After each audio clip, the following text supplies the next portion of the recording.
What's going on, everyone? Welcome back. Today, we've got our Week 1 fantasy football running back starts and sits for every single matchup, so make sure to tune in. If you enjoy, hit that like button, subscribe. Give us a follow on Twitter at AllDayPigskin to continue interacting with us there. Let us hear in the comment section your thoughts along with any other questions you guys might have. But with that being said, let's get right into it. And we kick off Week 1 of the NFL season on Thursday with the Bills at the Rams. And here, when it comes to the running backs involved, honestly, it's a matchup that I would prefer to avoid. With the Bills, it's Devin Singletary seemingly at this point in time in charge of this backfield. Yes, he had a great finish to last season, but the Bills did add rookie James Cook, who I also have on this list because, he's kind of been getting a little bit of hype, and some people did take a chance on him. And while I do think he can become very involved in this backfield, to me, with this rookie running back, it's going to be at a later point in the season. So for that reason, don't get too excited for him right now unless there's some type of major injury. And with Singletary, he's facing a tough Rams defense. Again, I think it's going to be a situation where there are some splits, and I wouldn't be shocked if you just don't see the late season Devin Singletary that we saw in 2021, now in 2022. I don't think it's necessarily going to translate over. With the Rams, this is a much easier decision. I'm sitting that entire backfield. Right now, that's Cam Akers, that's Darrell Henderson. Everyone was losing their minds in fantasy drafts about Cam Akers. I said it over and over, do not draft this guy. He is overvalued. He's coming off an Achilles. Darrell Henderson is still there. He lacks the explosiveness. Honestly, I would not be shocked if Darrell Henderson leads the running backs for the Rams in every single really category this season. I wouldn't be shocked if he has the better overall game here. If there's one Rams running back that I would prefer to start in this game, or really any game moving forward, it would be Darrell Henderson.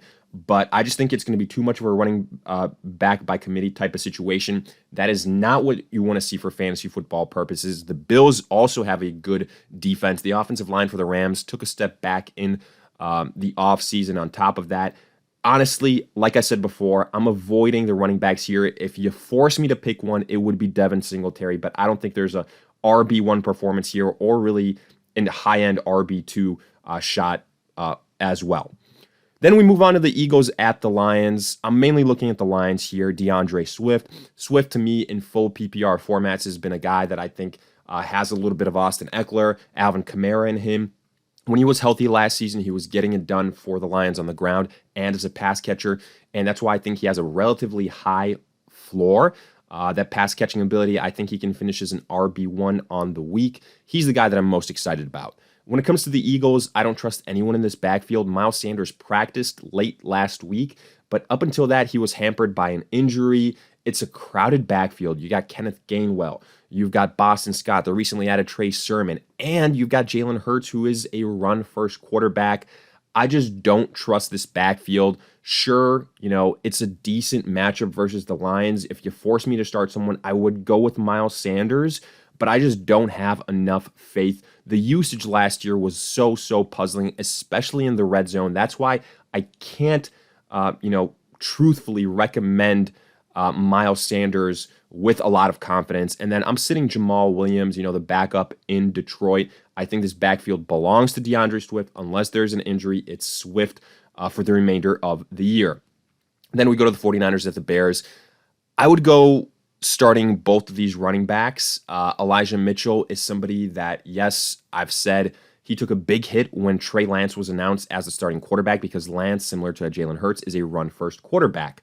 And that's going to limit Mitchell. I don't anticipate Mitchell is going to have as great of a season as he did last year, even though he is, now in the driver's seat to be the starting running back for the 49ers right out of the gate, which is nice. But also the 49ers haven't had a, back-to-back, dominant running back year after year. It's always been different guys. Again, these are all things against Mitchell. I realize I have him as a start, but I'm not scared of this Bears defense.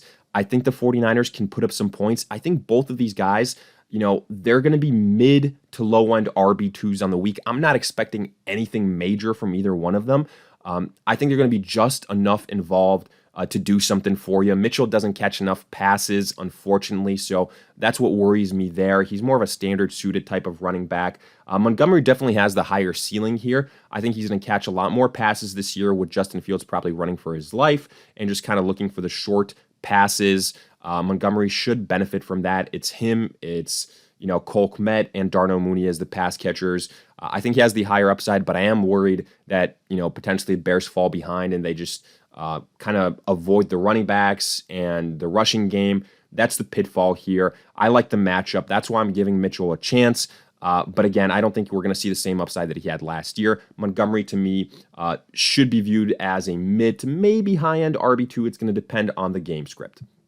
Following this, we got the Steelers at the Bengals. This one's pretty easy. You start both top guys. That's Najee Harris. That's Joe Mixon. I don't think Najee Harris is going to be as great as he was last season. I think he's going to decline in the pass-catching category. I don't really know what to expect at the quarterback position from the Steelers. And with the Bengals, Joe Mixon, he's playing behind an improved offensive line. He's not that involved as a pass catcher, but I still think that he's going to be an RB1 type of guy, a top 10 running back. I'll start both of these guys. Pretty confident in it. It'll be interesting to see with Harris. He's kind of been a little bit quiet about a potential injury during the offseason. But right now, if the Steelers aren't worried, I'm not worried. I would start both of these guys. Then we go to the Patriots at the Dolphins. Again, this is probably a matchup that you'd be better off staying away from. Not only running backs, wide receivers too. For the Dolphins, it's like Tyreek Hill and Jalen Waddle, but we'll touch on them later. Here with the running backs for the Patriots, I'm sitting both of them, Damian Harris and Ramondre Stevenson. Now, yes, one of them could very well have a huge game, but how are you going to decide which one it's going to be? This is, again, a full-blown running back by committee. That's what Bill Belichick does. Ramondre Stevenson really showed up last season when he was needed, and it became very close to a 50-50 split. The games where Harris dominated, Ramondre wasn't that involved, and he just had a lot of touchdown success versus poor opponents. I don't think that's going to happen as much this season. Neither one has high pass-catching upside, so that further devalues them in PPR formats.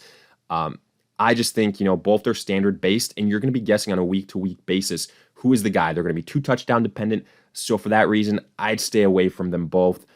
For the Dolphins, the guy I'll take a chance on here is Chase Edmonds. It's a crowded backfield, but he seemingly has the highest upside, especially as a pass catcher. Now, I'm not as high on him as some other people. I think he'll be like a low-end RB2. Don't sleep on this Patriots defense, but if he can get a lot of, short dink-and-dump passes, I think he can have a decent floor. I view him as a slightly better Kareem Hunt option on the season. Afterwards, we go to the Browns at the Panthers. Another relatively simple one. You start Nick Chubb, you start Kareem Hunt. Obviously, the Browns are going to be without Deshaun Watson for a majority of the season, but their game plan isn't going to change too much. It's going to be run the football even more so now. So Chubb is going to be heavily involved. Kareem Hunt, he's going to be that flex play for you in PPR formats. Hopefully he can get close to 8 to 10 points on the week. Couple of passes. The Panthers aren't the best at defending those pass-catching running backs. For Carolina, it's Christian McCaffrey. That's the name of the game. Doesn't matter who the quarterback is. Whether it's Baker Mayfield, a revenge game versus the Browns, whether it's Sam Darnold, whether it's Cam Newton, McCaffrey has always gotten it done when he's healthy. He is the RB1. I would start him here. Yes, it's a tough Browns defense, but his pass catching is so amazing that his floor is so high. He should be a top 5 running back on the week. Then Colts at the Texans. I'm starting both Jonathan Taylor and Naheem Hines here for Indianapolis.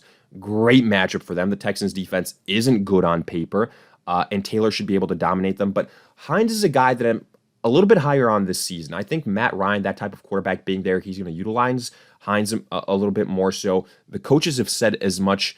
On top of that, he's that kind of third down pass-catching running back. Yes, there's going to be inconsistencies, but versus this matchup against the Texans, I think Hines can have his fair share of opportunities. So that's what I'm looking at here. I think he's, again, a poor man's Kareem Hunt. We'll see, though, as the season continues. For the Texans, you've got, the rookie sensation, depending on how much you've been tracking it, Dameon Pierce wins out the starting running back job. But I have him as a start, but temper your expectations. This Colts defense is pretty good. I wouldn't be shocked if if this game gets away from the Texans, Dameon Pierce isn't going to be involved at all. And he could hurt you really bad. If you want to play it safe, I would sit Dameon Pierce. I'm taking a chance on him here because it's a divisional game. You never know what'll happen. They can get wonky. They can be a little bit closer than you expect.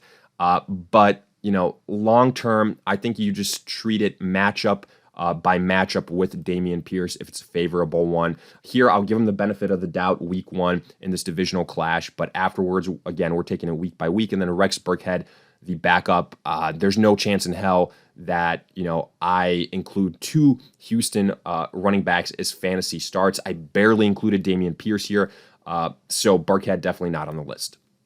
Afterwards, Saints at the Falcons. I'm only starting Alvin Kamara. This is pretty easy as long as Jameis Winston is the quarterback for the Saints. Alvin Kamara is a top 5 running back option, especially in PPR formats. Falcons don't scare me, especially defensively. For Atlanta, I'm sitting Cordero Patterson and Tyler Algier. Patterson had a crazy start to last season, obviously because of the wide receiver and running back eligibility, but this Saints defense is for real, and I don't trust the Falcons offense without Matt Ryan. I think both these guys, really the entire rushing game for the Falcons, I don't trust it all that much. Obviously, Patterson has the higher upside because he's going to be more involved as a pass catcher, put out wide as a wide receiver maybe, but we saw it last season when teams figured it out. I just don't trust it. The Falcons added other running backs, so I don't think Patterson's usage is going to be all that high. I'm fading the entire Atlanta backfield. Then we go to the Ravens at the Jets. I'm only interested potentially in J.K. Dobbins. You see the asterisk next to his name. He has been the speculation of potential, injury concern type of running back, obviously coming off an ACL. He says he's fine. Everybody else, not so much. The Ravens are kind of non-committal about it. They've added a lot of running backs, Mike Davis and Kenyon Drake, so tells you there might be something there. The reason I have Dobbins as a start, I would only keep him here if the Ravens, leading up to this game, say Dobbins is going to get his usual workload and that he's going to be the featured running back. If not, I would shift J.K. Dobbins to a sit. Even more so here because it's the Jets. I think this could be a blowout, so there's no need for the Ravens to exhaust J.K. Dobbins if they don't have to. Now, that might suggest that, okay, you should take a chance on Mike Davis or Kenyon Drake, but we don't know how this backfield is going to shape up. So for that reason, I need to see which one of these backups kind of has it first before saying you should, start this guy or that guy. For the Jets, I'm sitting Breece Hall and Michael Carter. Michael Carter is supposedly the running back 1 for the Jets. I think that probably changes by the time the season is over. Breece Hall, I do think, is more talented, but I don't trust this Jets offense. The offensive line took a major hit, and Michael Carter is still there to take away some opportunities. And then on top of that, this is an awful matchup versus the Ravens. I think the Jets are going to have to abandon the rush attack, so I'm fading the running backs here. Afterwards, Jags at the Commanders now. I'm starting Travis Etienne. Sure, James Robinson doesn't start on the PUP list, but he's coming off an Achilles injury, folks. There's no way that he's as involved as people say, as the Jaguars say. This is going to be the Travis Etienne show for the majority of the season. He should lead the Jags in rushes and in yards in terms of pass catching ability here. I like him. I think he's a high-end RB2 for the Commanders. Antonio Gibson, if Brian Robinson was available, obviously with his offseason situation, it's probably going to be a while until we see him for Washington. So Gibson, he was rumored to be the RB2 on the team. Now he has a chance to be the RB1 at least for the starter of the season. For the start of the season, it's a good matchup versus the Jaguars. So I think he need to be a mid-level RB2 on the week. Then I'm sitting James Robinson for all the reasons that I said in regards to the Achilles. J.D. McKissic, I just don't have enough faith in him being consistent. Too dependent on just pass catching. I don't trust the Washington offense as much compared to some other running backs in similar situations as him, so I am fading McKissic. Afterwards, Packers at the Vikings. I'll start Aaron Jones and A.J. Dillon. Much more prefer Aaron Jones. I think he is going to be a stud in PPR formats. Wouldn't be shocked if he leads the Packers in pass catching and receiving yards at the running back position, which would be a cheat code. A.J. Dillon, though, I think this will be a high-scoring affair. I think he has the high touchdown upside, utilization in the red zone. So I'll give him a chance. I feel probably a little bit better about him in standard formats, but we'll see. I think there will be opportunities here for both of these guys. Usually the Packers play the Vikings pretty well. Minnesota, Dalvin Cook, that's the name you need to know. That's going to be the case all season long as he's healthy. Not starting Alexander Mattison. He's a handcuff type of situation. So that's pretty much it here. Aaron Jones, Dalvin Cook, I think can both finish as top 10 running backs. A.J. Dillon, he's going to be touchdown dependent, but we'll see. Then Giants at the Titans, starting both the big names here, Saquon and Derrick Henry. Barkley had a disappointing season last year, but he was still not that far removed from an ACL. The Giants' offensive line was a mess. Both those things have improved. He's further removed from his injury. The Giants' offensive line has gotten better. The Titans, Derrick Henry, again, he got injured last year, did return for the playoffs, but wasn't his typical self. I think that he's going to be much better here. I'll take a chance on both these guys. I like Barkley. I think he has the higher upside due to pass catching ability, but, in standard formats, Derrick Henry, tough to, not say he's going to be a top 5 running back on the season. Afterwards, Raiders at the Chargers. I'm only interested in Austin Eckler here. I think Eckler can be a top 5 running back again this season in PPR formats. I'm not, all that concerned about the running backs like an Isaiah Spiller. He is the guy, Austin Eckler. Yes, he'll have touchdown regression, but he'll still be great. He's still in an awesome offense. I do think this will be a high-scoring affair, so that does help Eckler. Here for the Raiders, though, I'm sitting Josh Jacobs and Zamir White. If you force me to start one, I'll go with Josh Jacobs, but I'm scared off by the Raiders. They've said that they're probably going to use a running back by committee. You've got a guy there, Josh McDaniels, that coming from the Bill Belichick coaching tree, it's a running back by committee. Josh Jacobs, even though he is on his final year, it would suggest that he's going to get a lot of usage, but I just don't see it. I don't see the same pass catching upside as he had last year. That worries me. He's going to be touchdown dependent. Again, I'll take a chance on him in standard formats, but in PPR, he really, really does worry me. So here, I think the safest bet is Austin Eckler. Then we go to the Chiefs at the Cardinals. Clyde Edwards-Helaire has burned so many people these last 2 seasons, but he's still the starting running back for the Chiefs, and that counts for something. Now, I do think they're going to be more of a running back by committee. That's why I don't think you can call Clyde Edwards-Helaire anything close to an RB1 or even a high-end RB2. Probably maybe not even a mid-level RB2. A low-end RB2 is what you're looking at. He's still on the Chiefs offense. We'll see. This will be a good test in terms of how the splits are between him and Jerick McKinnon, who is the number 2 guy here for the Chiefs. For the Cardinals, it's James Conner. Unless there's an injury to James Conner, the other guys that they have, I'm not all that worried about them. I think Conner can be a mid to high-end running back 2 on the week. It's going to depend how high scoring of affair this is if the Cardinals fall behind early, something like that. And then for the Chiefs, I'm sitting McKinnon, I'm sitting Ronald Jones.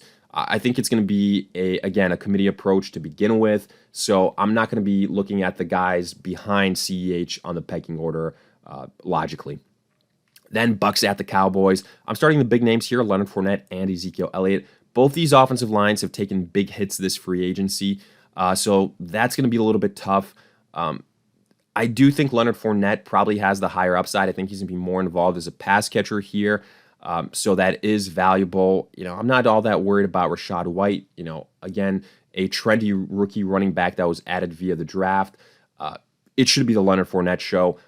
I think that he can finish as a top 12 running back on the week. The Cowboys, if they can hang with the Buccaneers, then Ezekiel Elliott is a solid option. But the Buccaneers, they have a solid defense as well. I think Ezekiel Elliott probably this week is more so a mid to high-end RB2.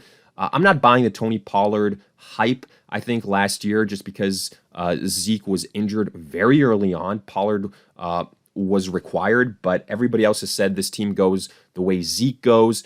He's healthy right now, so I would still start him this week. And then I'm sitting Rachaad White. Again, I think it's the Fournette show. I'm sitting Tony Pollard. I don't think he's going to get as much usage as he did last season. So unless Zeke gets hurt, then that's at what point I would look to Pollard. And then we go to the Broncos at the Seahawks. I'll start all the running backs here. I feel much more confident in Javonte Williams and Melvin Gordon. You've got Russell Wilson returning to Seattle here after he was traded. The Seahawks stink. The Seahawks aren't good defensively, so for that reason, I think Javonte and Melvin Gordon can both be viable options this week. I think it's going to be a split all season long. I think people that were drafting Javonte Williams in the second round of drafts, unless there's an injury to Melvin Gordon, reached big time on him. So we'll see. But I think this will be a forgiving week favorably for both owners here. For the Seahawks, Rashad Penny, I went back and forth on this one a lot, but I'll give him a start. Ken Walker is injured. We'll see how long that takes. It's a home game for Seattle. I wouldn't be shocked if they get blown out and are forced to just pass and pass and pass the football. That's what worries me about Penny here. That's why I think he's really boom or bust. So keep that in mind. But he should get the bulk of the workload. It's a tough matchup, so keep all those things in mind. I think he's probably a low-end RB2, but again, he will get the majority of the snaps. He's going to get the volume. That's why I think he is worth a start. But with that, we wrap up our Week 1 fantasy football running back starts and sits for every single matchup. As always, if you guys enjoyed, hit that like button, subscribe, give us a follow on Twitter at AllDayPigskin to continue interacting with us there. Let us hear in the comment section, do you agree, disagree, along with any other questions you guys might have. We will do our best to answer them all. And in the meantime, we'll see you guys in future videos.